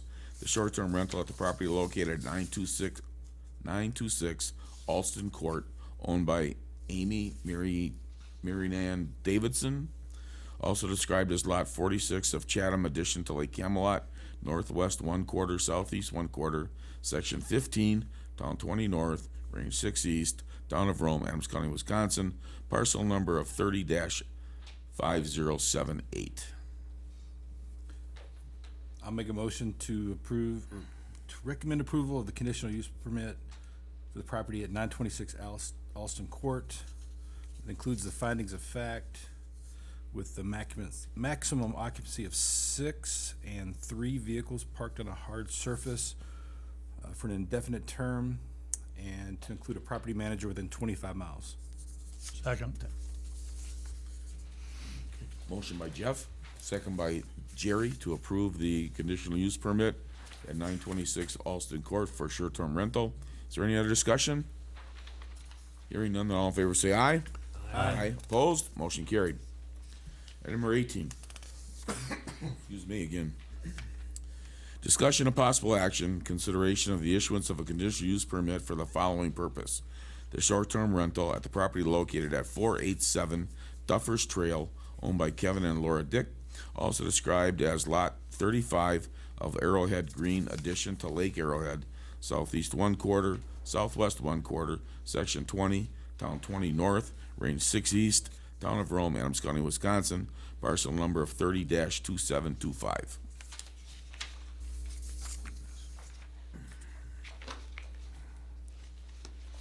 You did so good, Jeff. All right.